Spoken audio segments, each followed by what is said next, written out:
Good morning everyone. এখন বাজে সকাল 7টা আর আমি বেরিয়ে পড়েছি আমার কাজে।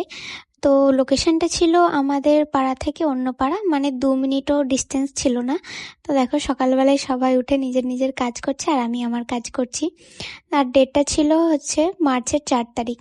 হ্যাঁ, পোস্টটা করতে অনেকটা লেট হয়ে গেল, কারণ কাজের এত চাপ ছিল যে আমি এডিট করে উঠতে পারছিলাম না। এত সকালে ব্রাইডের বাড়ি যাওয়ার কারণ একটাই, কারণ ব্রাইড বৃদ্ধি লুকেও রেডি হবে, আর ব্রাইডের বাড়ি অবধি আমার বাবাই আমাকে পৌঁছে দিয়েছিল। তারপর আমি শুনে নিও আমার থেকে কেমন লুক চাই। ওর কিছুই ডিমান্ড ছিল না, আমার ওপরই পুরোটা ছেড়েছিল। তাই ফার্স্ট লুকটা আমি আমার মতোই করছিলাম। আর হেয়ারে আমি বেশি কিছু করিনি, বেশি স্প্রেড দিইনি, কারণ আবার দুপুরের পর ওকে আবার রেডি করাবো, তখন প্রবলেম হবে হেয়ারস্টাইল করতে। তাই ও হেয়ারটা ওপেনের মধ্যে চেয়েছিল, তাই সিম্পলের মধ্যে একটু কার্ল করে ওপেনের মধ্যে ছেড়ে দিয়েছিলাম। এটাই হচ্ছে ওর বৃদ্ধির ফাইনাল লুক। তোমরা জানিও ওর বৃদ্ধির লুকটা কেমন লাগছে। তারপর আমি আবার বাড়ি গিয়ে রেস্ট নিয়ে খাওয়া দাওয়া করে স্নান করে আবার দুপুরবেলা চলে গেছিলাম ওদের বাড়ি।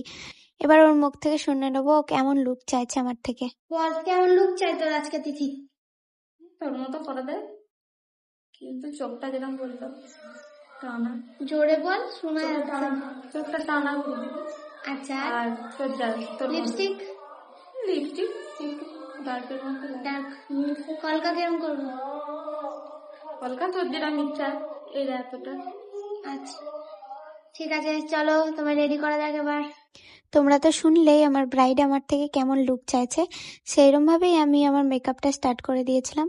আর ওর নাম হচ্ছে তিথি, আমাদের পাশের পাড়াতেই বাড়ি, তো তার জন্য আমাদের মধ্যে তুই তুকারি চলছে।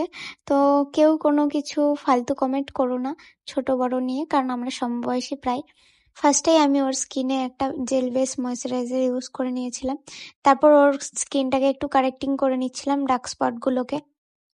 আর আমরা যেই রুমে বসেছিলাম সেই রুমে কিন্তু ফ্যান বা এসি কিছুই ছিল না। ডেটটা মার্চের 4 তারিখ হলেও মোটামুটি গরম কিন্তু সেই দিনে পড়ে গিয়েছিল। আর যেহেতু দুপুরবেলা আমি ওর মেকআপটা করছিলাম, একটু একটু ঘামও হচ্ছিল। ওটা আমি ম্যানেজ করে নিতে পেরেছি, কারণ সেই টাইমটা খুব বেশি গরম ছিল না। এবার আমি আমার আপকামিং ব্রাইডদের একটা কথা বলতে চাই, যে সামার সিজনে যারা আমাকে বুকিং করছো তাদের আমি একটা মেকআপই সাজেস্ট করব, সেটা হচ্ছে ওয়াটারপ্রুফ। ওয়াটারপ্রুফ ছাড়া কোনো মেকআপ কিন্তু টেকার নয়। সে তুমি যত দামি মেকআপ করো বা যত বড়ই মেকআপ আর্টিস্ট তোমার মেকআপ করাক না কেন, সামার সিজনে ওয়াটারপ্রুফ মেকআপ ছাড়া কিন্তু অন্য কোনো মেকআপ টেকসই করবে না। কারণ এত গরম পড়ে সামার সিজনে, প্রায় 40-45 ডিগ্রি অবধিও গরম চলে যায়। তো অত গরমে কিন্তু কোনো রকমের মেকআপ টেকা সম্ভব নয়। যেহেতু ওটা মেকআপ কোনো প্লাস্টার নয় বা কোনো সার্জারি তো আমরা করে দিতে পারবো না। আমরা মেকআপের মাধ্যমেই তোমার দিনটাকে স্পেশাল করে তোলার চেষ্টা করতে পারি শুধুমাত্র। তাই এটা সবার কাছে রিকোয়েস্ট, তোমরা ওয়াটারপ্রুফ প্যাকেজটাই নিও। হ্যাঁ, আর একটা ব্যাপার আলাদা, যে যদি তুমি এসিতে ছাঁচতে পারো বা এসিতে তুমি বসতে পারো, তাহলে তুমি অবশ্যই তোমার মন পছন্দ যে কোনো প্যাকেজই নিতে পারো। কিন্তু এত গরমে যদি এসি না থাকে তাহলে আমি সাজেস্ট করব ওয়াটারপ্রুফ করার জন্য। তোমাদের যেটা ইচ্ছা তোমরা সেই রকম ভাবে বুকিং আমাদের করতে পারো, সেটা নিয়ে আমাদের কিছুই বলার নেই। কিন্তু যদি গরমে মেকআপটা না টেকে তখন কিন্তু একটা মেকআপ আর্টিস্টেরই বদনাম হয়। তাই এই সামার সিজনে আমি সবাইকে সাজেস্ট করব যে মেকআপ আর্টিস্টের কাছে তুমি ওয়াটারপ্রুফটাই করো, কারণ তুমি টাকা খরচা করে মেকআপটা করবে সেটা কিন্তু টিকবে না যদি ওয়াটারপ্রুফ না হয়। কারণ ঘামটা তোমার বডি থেকে আসছে, তোমার ভেতর থেকে আসছে, সেটা নর্মাল মেকআপের পক্ষে থামানো সম্ভব নয়।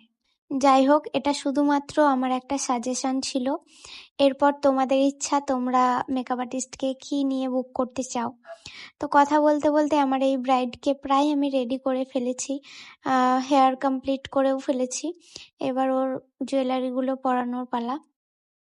এরপর একটা একটা করে আমি ওর জুয়েলারিগুলো পরিয়ে নেব।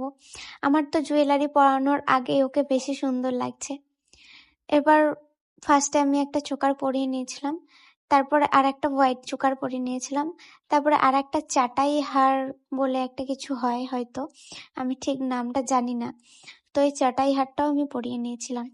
এটা আমার মনে হচ্ছিল একটু ওভার হয়ে যাচ্ছে, কিন্তু কিছু করার ছিল না, এটা ওকে পরতেই হতো, কারণ কেউ ওকে মানে কোনো রিলেটিভ ওকে এটা দিয়েছিল। তো ব্রাইডের ঊর্ধ্বে তো আমি যেতে পারি না, তাই আমি ওটাও পরিয়ে দিয়েছিলাম, প্রত্যেকটা জুয়েলারি পরিয়ে কমপ্লিট করিয়ে দিয়েছিলাম। এটা হচ্ছে ওর ফাইনাল লুক। তোমরা অবশ্যই কমেন্ট করে জানিও ওকে কেমন লাগছে ওর ফাইনাল লুকে, ওর স্পেশাল দিনে। আমি হয়তো ওর স্পেশাল দিনটা আরো স্পেশাল করতে পেরেছি।